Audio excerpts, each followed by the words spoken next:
Hey there, creepy peeps, and welcome to another new movie review. Today we're going to be talking about Cult of Chucky. First off, before I really start anything, so sorry if you can hear the TV out there. This is what you deal with when you still live at home.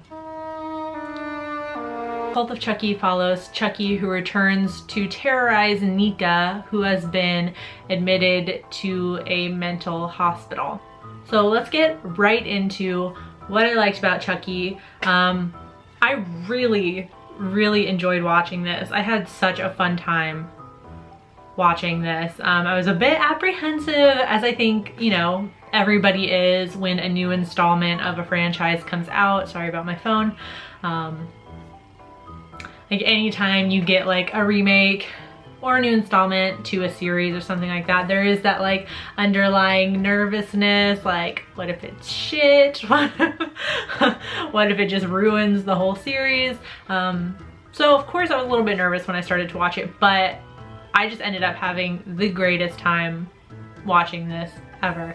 I thought it was a mostly logical and clever continuation of the story. I really liked it being set in a mental institution because it kind of, you know, took on that classic, like, is Nika crazy? Is she not crazy sort of thing. And I mean, I feel like that sort of thing kind of underlies all the Chucky films because, you know, there's always a point in the movie where some character is trying to convince another character that a doll is murdering people. So there's always that kind of like dilemma in the films, like, is this person crazy or not?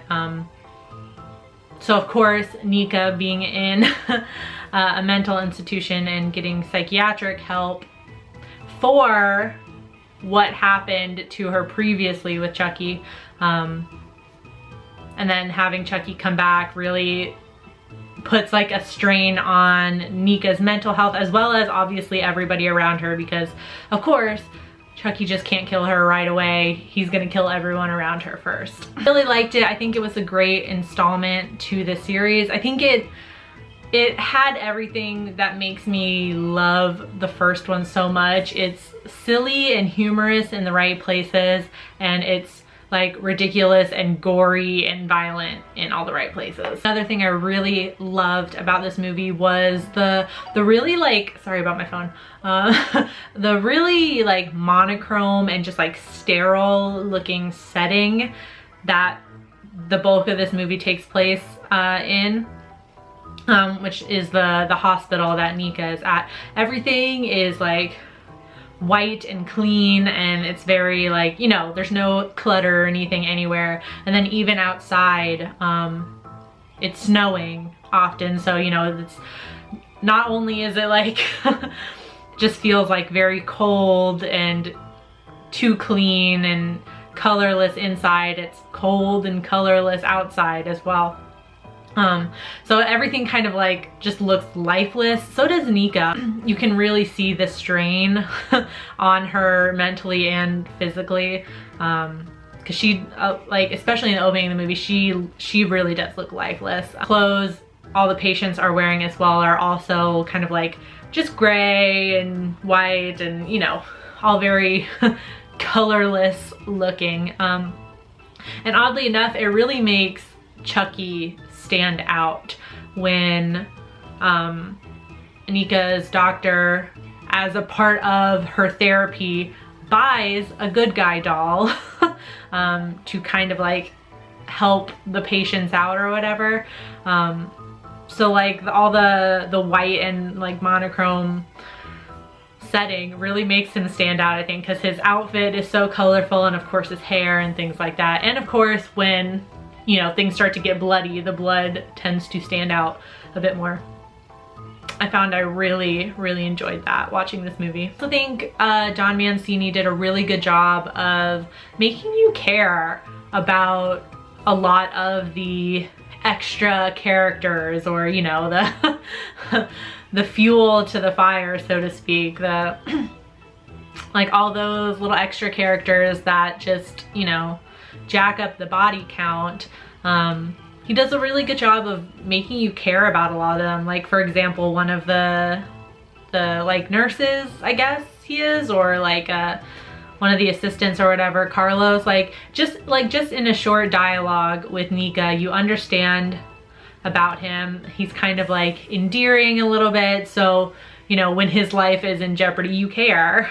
So I thought that was really, really important, and that's something you don't find a lot in these types of movies, because there are usually just like kind of like a lot of useless flat 2D characters that are just used to, you know, make for more kill scenes. Didn't really dislike anything about Cult of Chucky. Again, like I said, I just was really entertained watching this. And of course, with these movies, they are kind of silly and there are some plot holes, which I don't want to really talk about because it will give away the ending, which I'm not gonna do. But I think, like, since it's kind of like the MO of these movies though, like these types of movies, especially self-reflective ones, I feel like anytime there's like, you know, you kind of tend to overlook the silliness a little bit because it feels like it just fits in with these self-reflective slashers, kind of like the Child's Play films are. Or at least they've kind of grown to be. They didn't start off that way, but you know what I mean. I'm gonna give this a 5 out of 5. I really had a good time watching it, and I'm really excited to see what everybody else thought of it. I haven't watched or read any reviews yet, and that is the first thing I'm doing as soon as I'm done filming this. I just didn't want any outside bias, but definitely gonna see what everybody else thought of this, because I know a lot of people were anticipating it. On IMDb right now, it has 5.3 out of 10. Rotten Tomatoes has an 83% critic score with a 59% audience score, so make of that what you will. So if you've seen Cult of Chucky, let me know in the comment section down below what you thought about it. I do hope you enjoyed this video. If you did, please give it a thumbs up and subscribe here if you're new and become a creepy peep today. I post videos Monday through Friday regularly, and then every single day this month there will be a movie review for Shocktober. So thank you so much for watching, and until next time, stay strange. Bye!